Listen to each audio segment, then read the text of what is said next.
talk and walkthrough experience. Brandon Ballengée is an artist, biologist, and environmental advocate who utilizes a myriad of mediums and artistic expressions to mirror the current ecological predicament. At the core of this exhibition lies 3 distinct series, each foraging into the complexities of our environmental challenges. So please, without further ado, here's the wonderful artist, Mr. Brandon Ballengée. Thank you, Michael. That was great. Thank you all so much for being here. It's great. I love seeing so many friends here that I haven't seen in a long time, and some new friends that I've never met in person. So, and thank you, Jennifer, so much for having this exhibition. It's really great to be here and to have this work on here now at this particular moment in history and with you. It's fantastic. Thank you. So let's see. We'll just kind of walk through it. As Michael was saying, I'm an artist and a biologist and an environmental educator and advocate.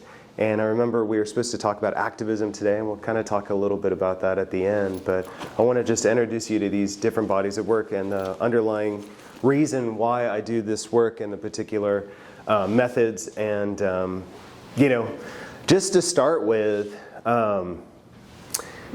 we are in the middle of this amazing event that's happening globally, which is this mass extinction event where species are disappearing so rapidly that scientists, myself included, we don't have time to document the species that are disappearing. I just, in fact, got a bunch of bycatch from a shrimper in the Gulf of Mexico. Some of those species haven't been seen in 40 years. Others, I'm pretty sure, we don't know what they are. But at the same time, they're being harvested to go with shrimp, and yet we probably don't know what those species are.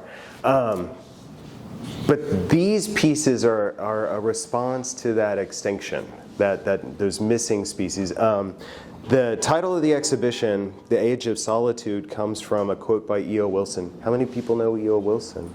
A few?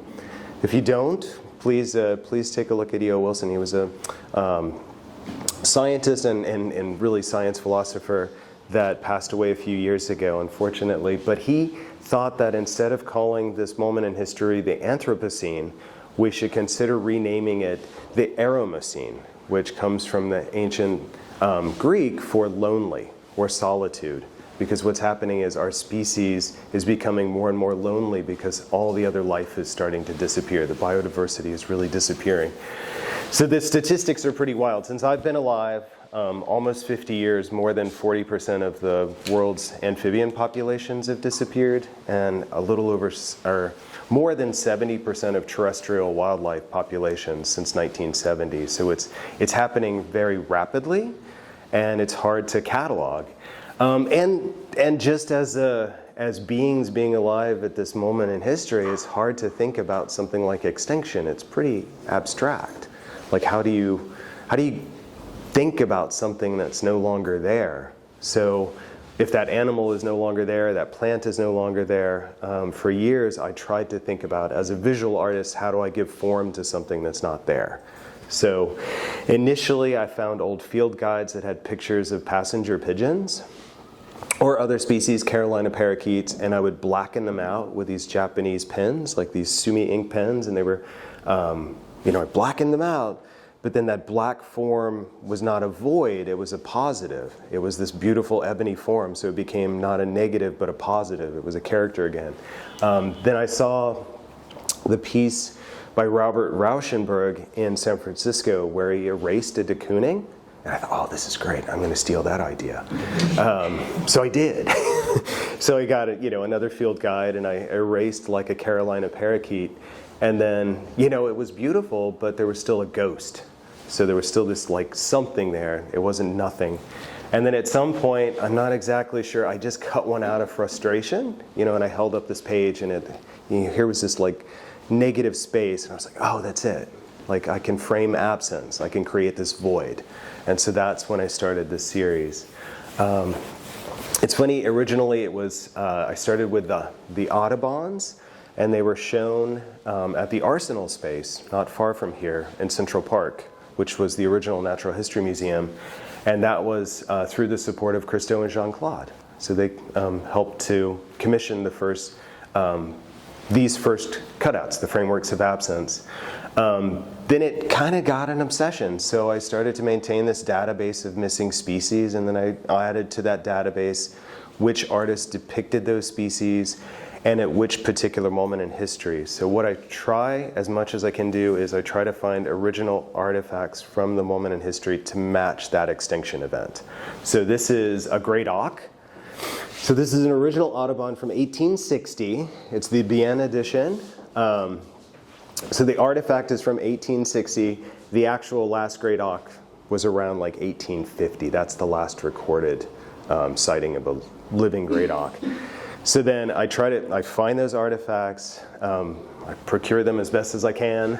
I cut out the depictions very carefully, and then I burn the depictions.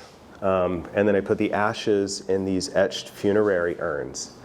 And then as these pieces have ended up in private collections or public collections, I ask people to scatter the ashes as they see fit. Ideally, where the last animal was seen, but it would be hard to go to the island where these were last seen, so it's hard to say. But I did scatter the ashes with my son at the site of the last ivory-billed woodpecker sighting in North Louisiana. So I've participated in those kind of rituals too. And you can kind of see, these are some of the, I guess, what would be some of the more iconic ones. The passenger pigeon, everybody's familiar with the stories of the passenger pigeons, or are any of you familiar? Like, this is the largest avian population on the planet that's ever existed as far as we can tell. Their populations were not in the billions, but trillions. John James Audubon said that a single flock, he witnessed a single flock flying over in the morning, and he fell asleep, and the next morning that same flock was still flying over. Other accounts say that there were so many passenger pigeons in some of the flocks that they would literally fly over and blacken the sky. And within the course of, a little over a century, the Europeans came, they settled, and we eradicated them all. Which is a kind of a monumental task that's hard to imagine. But it happened in the case of several animals. The only animal that was more abundant in North America was something called the Rocky Mountain locust, which their numbers were even further than the trillions. Their swarms were so vast that it took about a century and a half, but we managed to completely eradicate that species.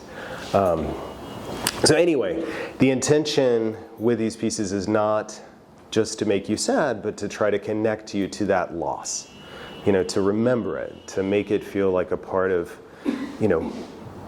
our history collectively as a species living on this planet, but also in the hope that it, makes you feel connected to that loss, in the hopes that it encourages you to want to help other species not go extinct. That's always been the intention. So let's see. Just a few, I could talk about any of them, and we can, I'm happy to do that and tell the stories. There's a supplementary Book of the Dead that's there's a digital version that tells the story of each species and what the exact artifact is. And it's a portrait of the species, so you can kind of see its face, so you can make eye contact with that lost species. Just a couple notable ones. This is a California grizzly bear.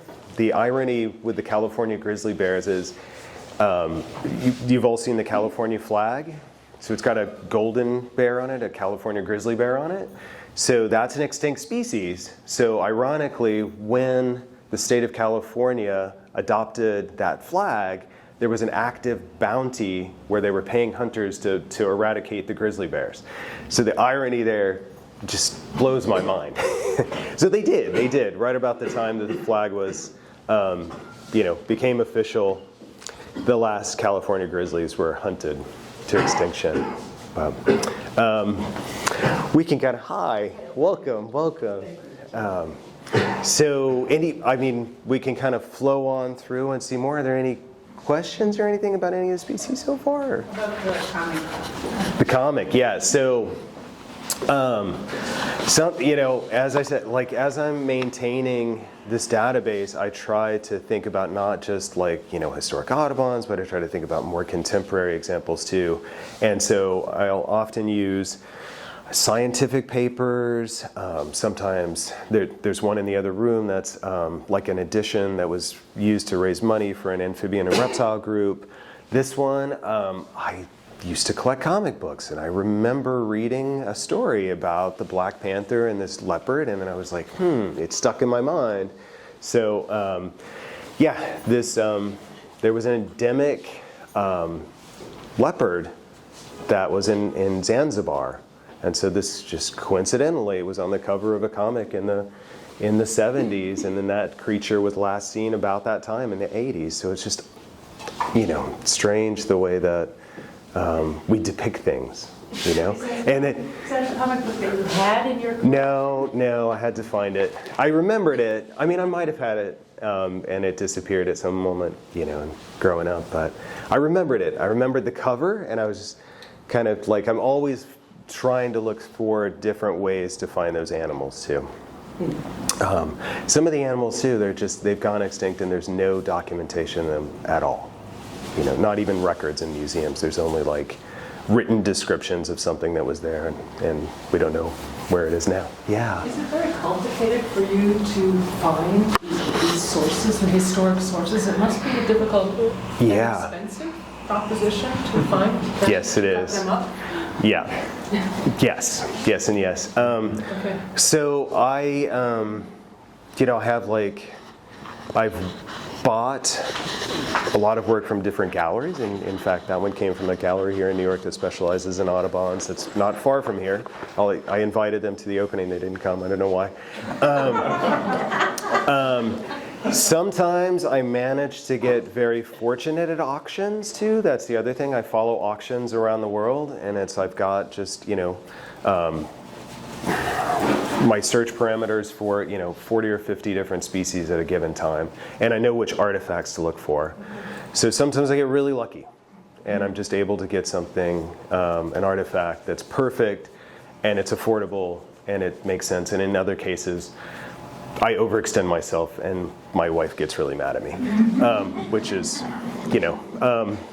the case of what happens in some pieces. But They're from around the world in multiple languages, I see. Yeah. So there's a few galleries.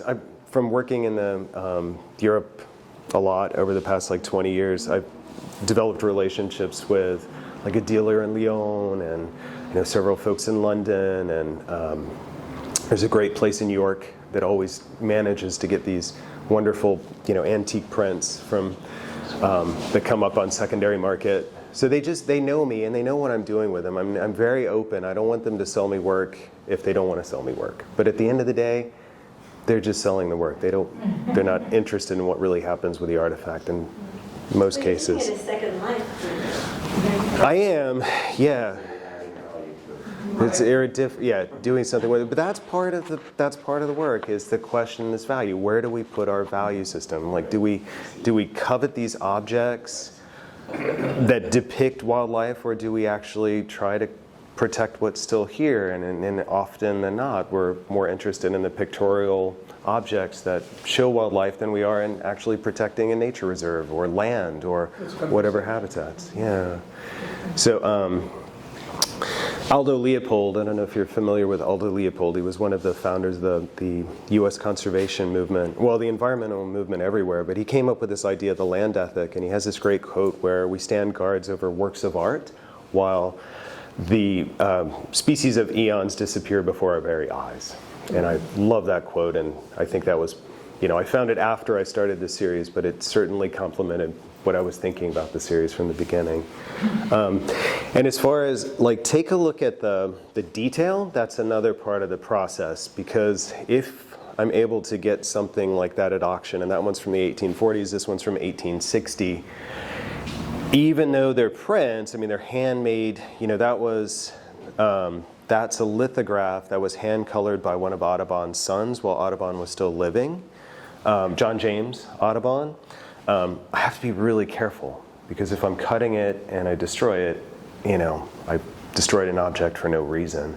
So I have to kind of be in the right headspace to work on it over the course of, often more than a week, just for a few hours. And then I change blades every 2 or 3 cuts on some of the pieces because these are just so delicate that if I don't, the X-Acto blade will start to tear instead of cut.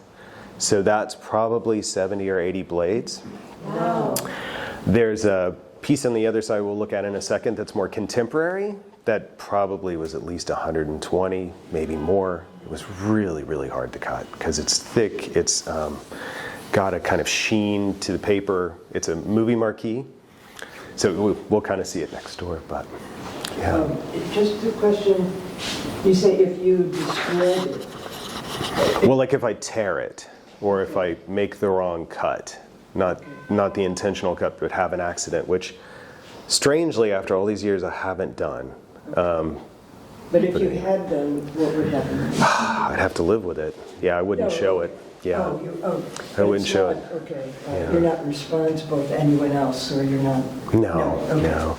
So these are, these are artifacts that, I buy, so, and then I do this with them in my studio, and then Carrie Clark, who's an amazing friend and family member and framer, we've been collaborating on these for 15 years. So Carrie's a wonderful person, lovely person, but the eye for detail, and it's this collaboration. So we actively, both of us, look for frames in Europe, and then we try to find period frames, and if we can't find a period frame that fits, Carrie researches it and finds a period frame to match. And so even if it's a faux frame, it's from the moment in history, from the artifact. And you'll kind of see in the other room there are some that are actually, 19th century, 18th century even. And one of Brandon's ambitions is to never use the same frame twice. Yeah, Which we've slipped up a couple of times. yeah, by accident. Yeah. You mean the same style frame? Yeah. So they're all unique again. Which one is unique? Yeah, and they all have urns, but we decided not to show all the urns with the pieces because it's you get the feeling that they're there even if you don't see them. Yeah, but they're all etched with the species name, and yeah. So I guess anything else in this room, guys? Okay, maybe we can migrate to the other room, and I'll show you. There's a few more in there we can talk about. This is the dodo, the famous dodo. This is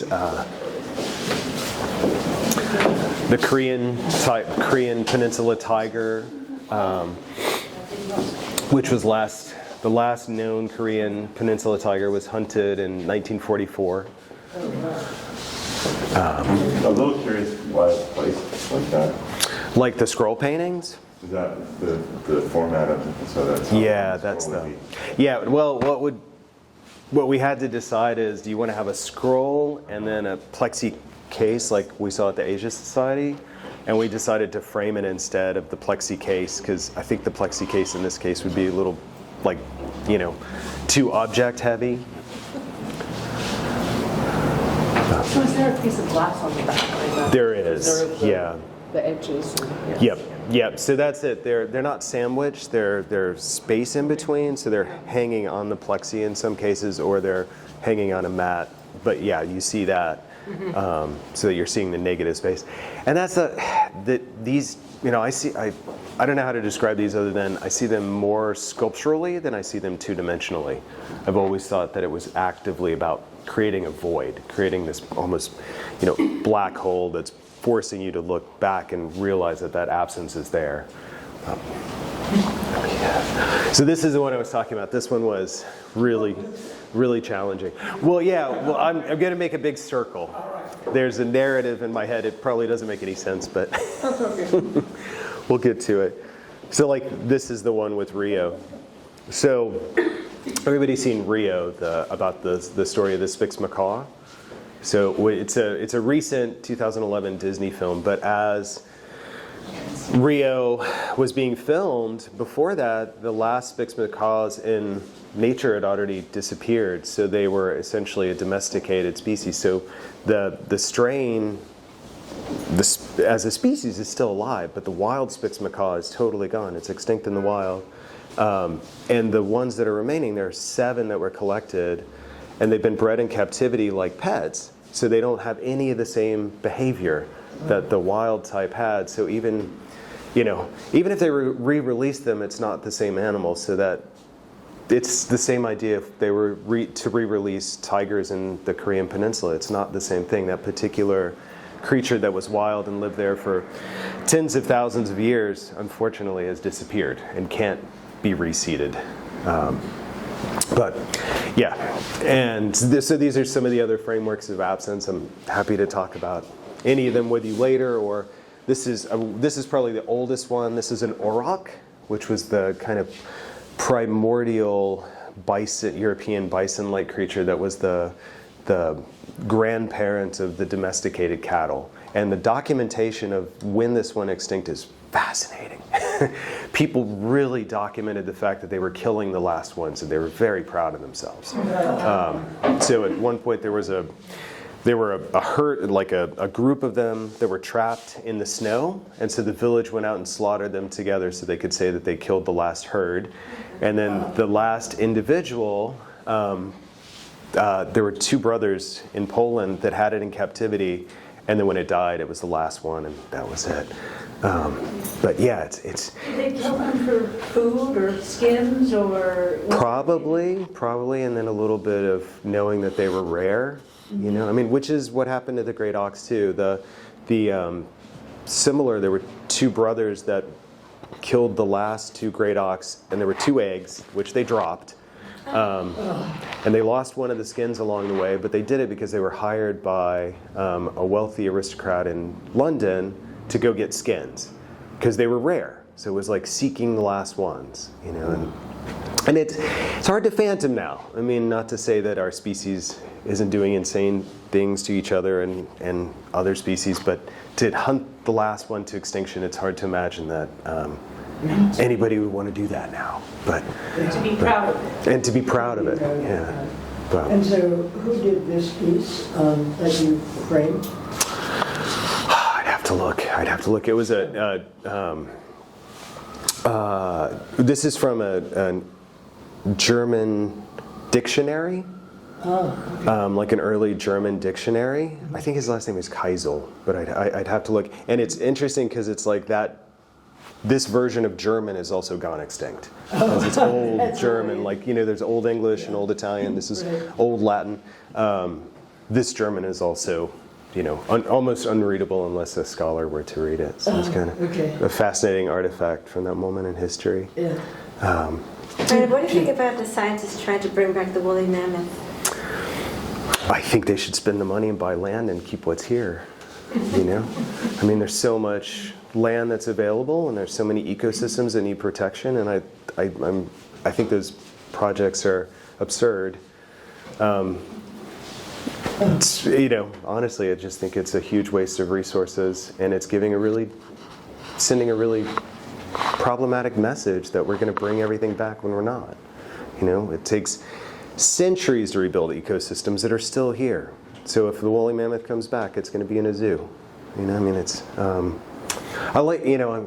not anti-science, I'm not anti-resurrectant science and all that stuff, but I just think if we have the choice between using resources to protect what's here versus trying to bring something back for vanity, then my preference is that we would use it for something. So, for example, bring back the coral. Yeah, sure. Yeah, restoration of something that's already here. Yeah, and it's a lot less expensive. It's a lot less expensive to do remediation than it is to try to do something like, those kind of rebringing passenger pigeons back. If passenger pigeons come back, we don't have the right forest for them anymore. So it's a very problematic idea. Tasmanian tigers, what are they going to do? The sheep farmers are going to kill them again. It's New Zealand. Or Tasmania, it's like, where are they going to reintroduce them? Anyway, so we said there's 3 bodies of works. I'm going to talk about the other 2. So this is a response to the species that we can't save. When my family and I moved from New York City to Louisiana 8 years ago, and I had spent time in Louisiana volunteering for the Deepwater Horizon oil spill, and met a lot of people and found a lot of wildlife that didn't survive that spill. and got really kind of captivated by the impacts of that spill because I'd never seen anything like it. It was like a Hieronymus Bosch painting. I mean, the smell and you know, hazmat suits and the kids swimming next to dead dolphins, and you know, just the kind of it was amazing and horrifying, and so anyway, I did a whole series of works about Deepwater Horizon, and we ended up relocating to Louisiana, as I said, 8 years ago, and I got a postdoc in the fish lab. As a biologist, I'm a frog guy, so I used to, you know, and I still love frogs, nothing against frogs, but I ended up working on fishes, and specifically endemic fishes, fishes that are found nowhere else on the planet except for the Gulf of Mexico. And the first research that I started to do is with a team, we looked at records of endemic fishes in the Gulf following Deepwater Horizon, and what we found is 14 species had gone missing. 14 out of 80, or 78, or 77 at that point. We just named a new one. And so, you know, 14 out of 77 is pretty substantial. And these were not species that were uncommon. They were common species in some cases. So I started to work with shrimpers and fisherfolk and other biologists and doing citizen science work and having people do fish drawings at marinas and bringing specimens out to boats and tried to start looking for them. And then also started making these portraits. So these are portraits of some of the currently missing species. And so they're all fish. They're all found in the Gulf of Mexico, nowhere else on the planet. And they've all not been seen since Deepwater Horizon or before. And so the medium, and these are called MIA paintings. The frameworks of absence are RIP, however you interpret that. So RIP, ripped or rest in peace, however you interpret it. These are MIA. So, because we're still actively looking for them. And some of them we've found on that list, none of the paintings yet. But so these are Deepwater Horizon oil. So during the pandemic, we had a hurricane in our area. We evacuated. We ended up with a friend who has a lab in Dallas. He had a bunch of leftover Deepwater Horizon oil and this chemical called Corexit, which is the material that BP used to sink the oil. It's like it's called a chemical dispersant. So oil naturally is fatty, big molecules that float in water, which creates, you know, problems when it's hitting shores and it's mixing on, you know, with marsh grasses and stuff. So what BP decided to do is using Corexit, it mixes with the oil, it breaks the fatty molecules of the oil apart, and it makes them heavy and they sink. So about half the oil from Deepwater Horizon was sank. So about 100 million gallons remains in the Gulf and is no longer able to be cleaned because it's 300 to 5,000 to 6,000 feet down. It's roughly the size of Rhode Island or Texas. Nobody seems to know. So it's, you know, it's a lot. But I managed to get got some Corexit, I got some of the Deepwater Horizon oil, and at the same time I met a group in Plaquemines Parish that's recovering oil from an even older spill called the Taylor Energy spill that's been ongoing since 2004. So if you're from Louisiana, or next time you're in New Orleans, look, because the Taylor family, their name is everywhere. Every museum in the Ogden, they all have the Taylor wing. They're, you know, the biggest philanthropy family in Louisiana. They're an oil and gas family. He has now passed away, but Miss Taylor knows about the spill and she refuses to do anything about it. She pays the fine. So it's the longest oil spill in US history. And yeah, it's spilling anyway, every day, and since 2004, and there's no effort to stop it. Even though the US government has sued them multiple times So and it's won. a well that's just spewing Yeah. crude oil Yeah, into the water yeah, yeah. for like 17, 18 years now. Yeah. Look it up. There's a 60-minute episode on it. It's really good. And look up Timmy Cavillion. He's the one that gave me the oil. Now, when you were painting with the oil, was it really stinky? It's terrible. Yeah. So where we live, we have a series of buildings in various states of disrepair. And one of the buildings is kind of an old shop without doors, so I was able to kind of work in there with fans and then have a respirator and kind of be in a hazmat suit, because it's pretty nasty stuff. So it's, you know, it is what it is. It's got all these HAPs that come up and they're carcinogenic, mutagenic, all that stuff, and you mix it with Corexit and it gets a little worse. I paint. What happens is when I was painting originally, I did try to make oil paintings back in 2010 with fresh oil from Deepwater Horizon, and I would paint it and it would look great, and I'd be like, oh, this is brilliant. I'm doing the best work I've ever done. And I'd come back the next day and it was gone. The oil would just settle, it would just continue to bleed. And then with the Corexit, I let it sit for 24 hours and I come back and it feels like gouache. I mean, it's got a different texture, and I mix ethanol, like 90% ethanol with it as a rapid drying agent. So I put a layer on and you can see it. It just goes like it starts to dry almost immediately, and then I bake them in the sun. So it's essentially becoming tar.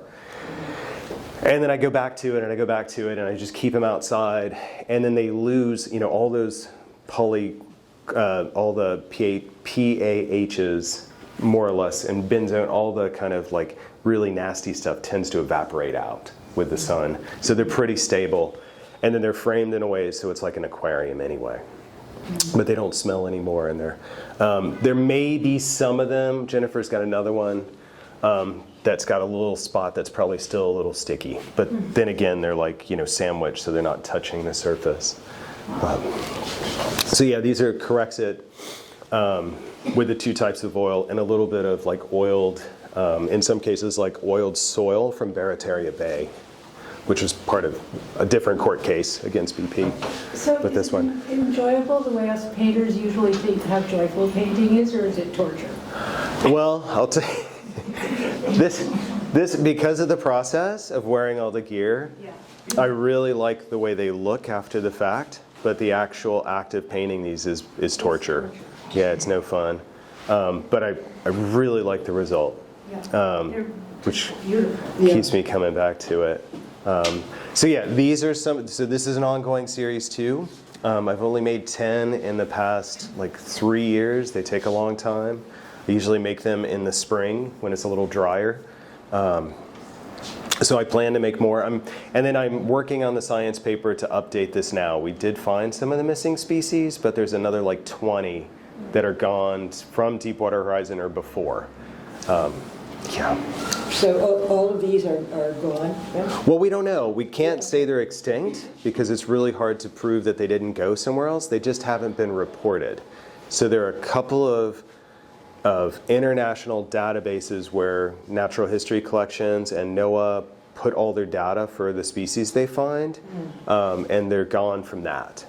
And I'm happy to send you the papers. I mean, they're interesting, just the way that we went about kind of looking for them. But the neat thing is, through the open call and going out with the fisher folk, and when I mentioned at the beginning, one of the people we met was this deepwater shrimper, and he found 4 species that haven't been seen in one of them in at least 40 years. So, pretty amazing. So those specimens are now at the Smithsonian, and yeah. These are the actual size of the fish? Some are, yeah. Some are blown up a little bit, like that blenny. The blenny's only that big, but it was afraid it would get lost. This cat shark is about the right size. It's a little larger.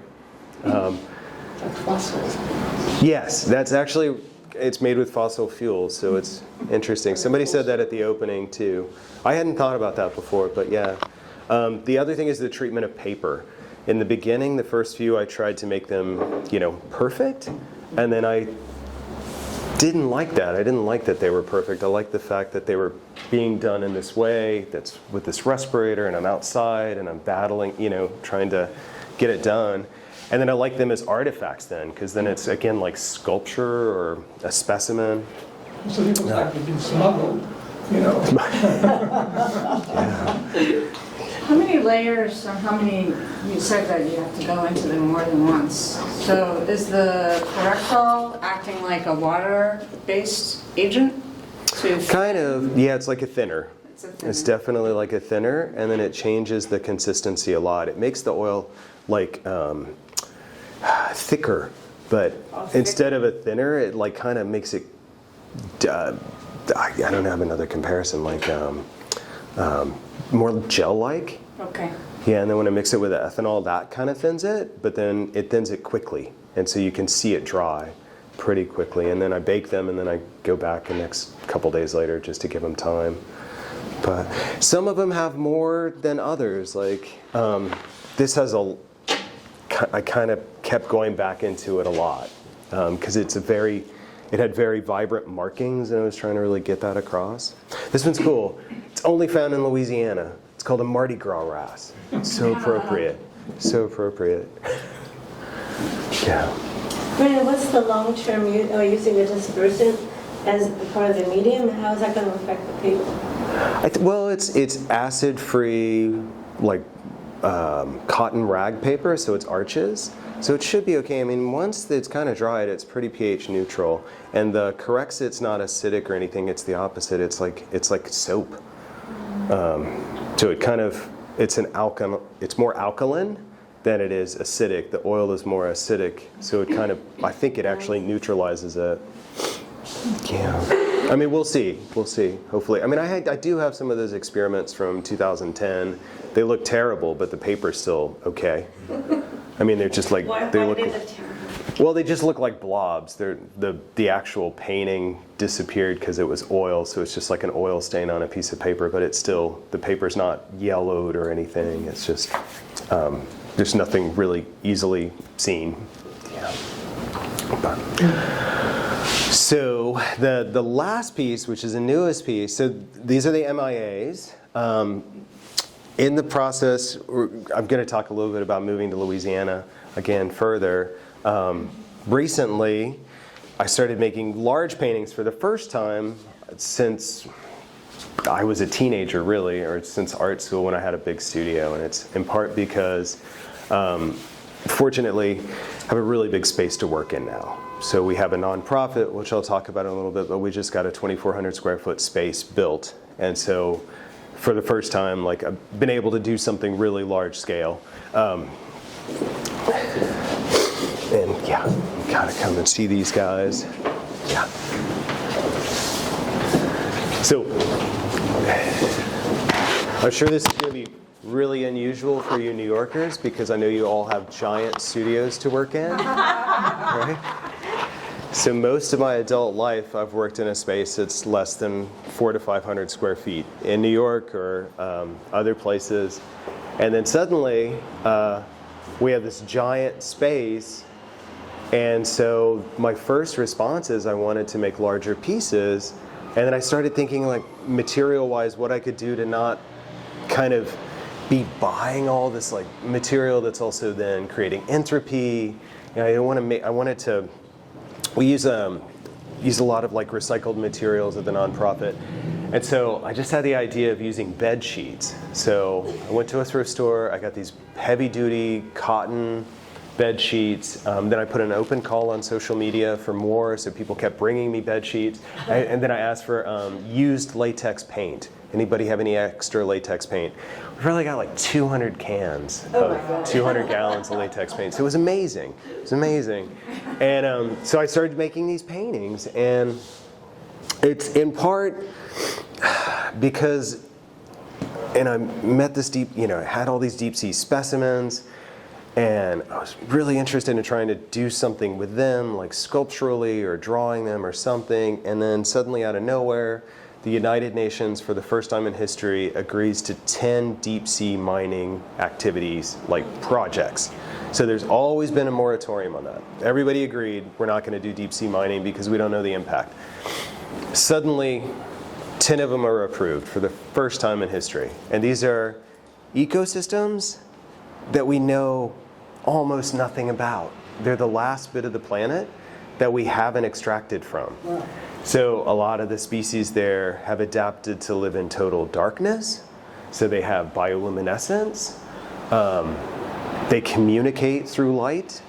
Some of them communicate through sound. We know that they're not like, there's not a lot of population density. So the fact that we're going to be down there drilling with lights and making all this sound and then clouding, like stirring up the sand where they're not going to be able to communicate with light. is going to have a huge impact, and an impact we can't measure. So I started these SOS paintings, and I've made about 8 of them so far, one of which is a life-size giant squid, so it's about 60 feet. And then this one, which is my favorite, and the most recent one, which is called a gulper eel or a pelican eel. And it's the only animal that we know of that glows pink. Wow. It's got a little tiny pink lure. You know, but there's all these great adaptations that they do. Like, these guys make their own light. There are these little sharks called lantern sharks that glow a particular green that is also not in nature anywhere else. There's deep sea anglerfish. The females are the only ones that glow.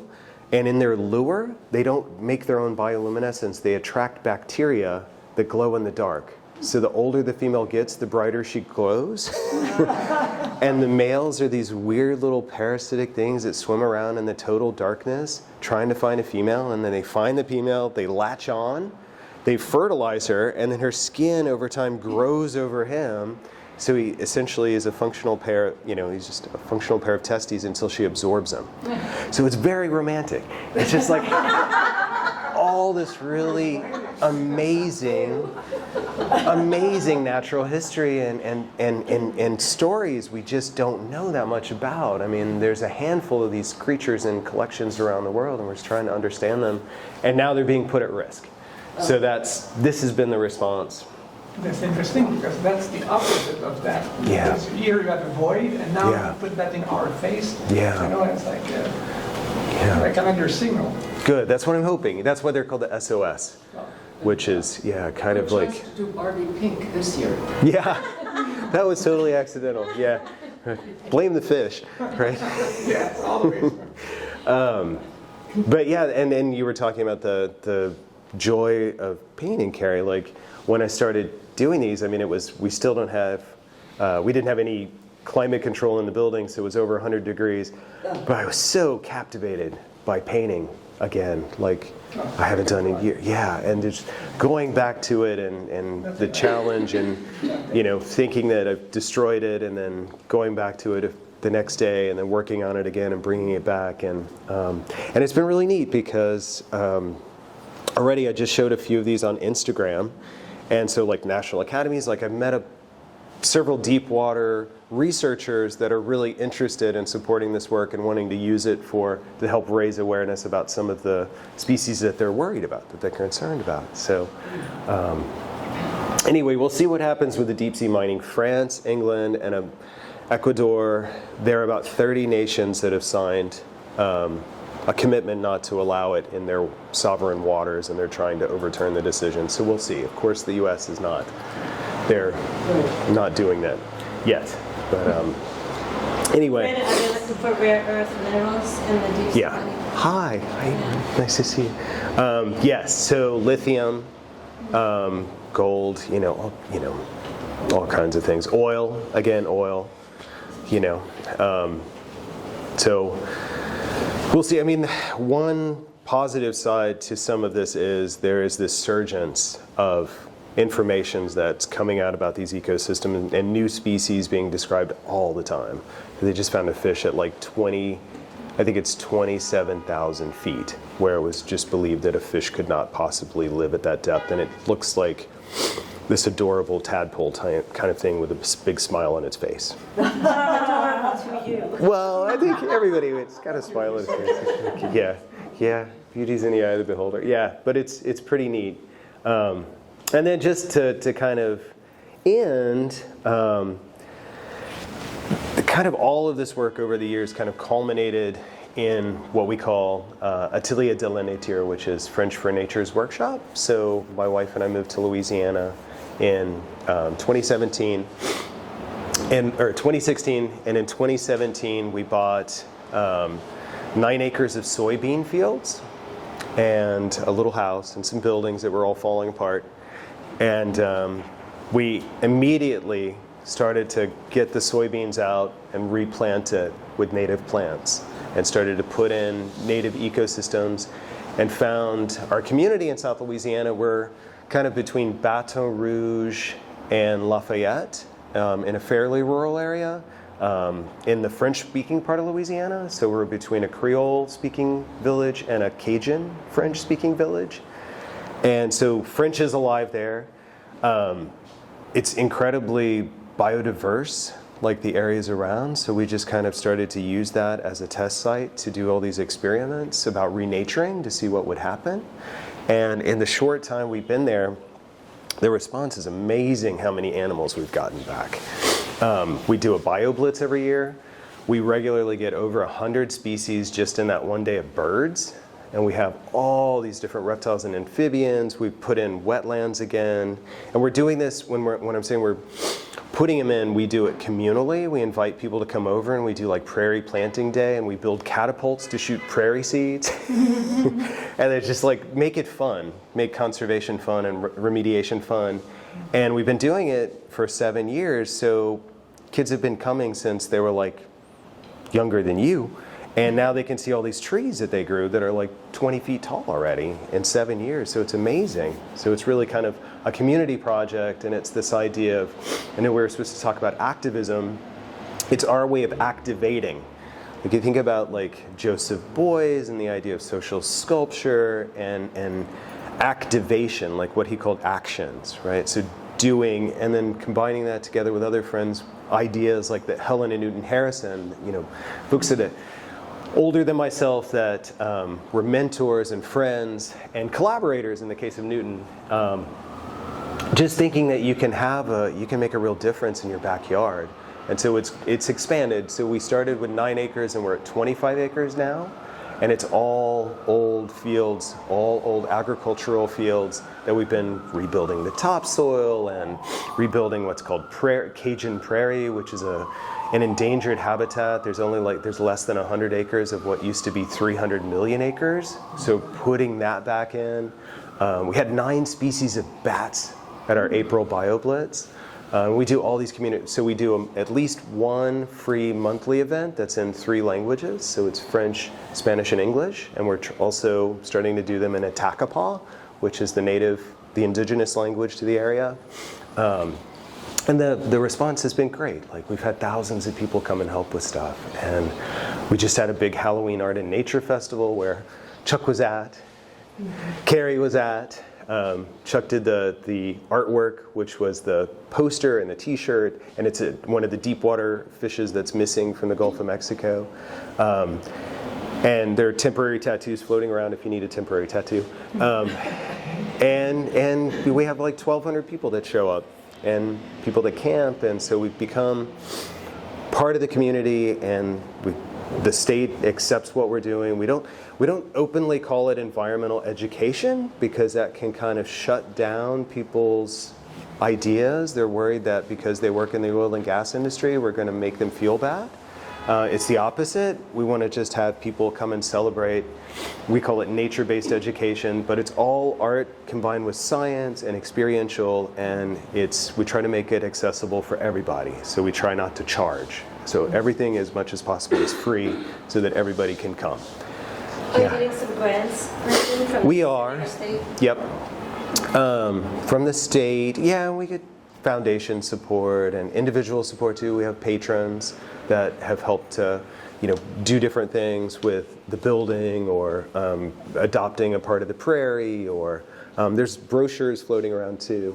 And for me, that's kind of like the extension of this kind of, these kind of gallery pieces. This is where you can take that and bring it to life to make sure that it doesn't end up like that. And the two flow into one because we use these to help support that.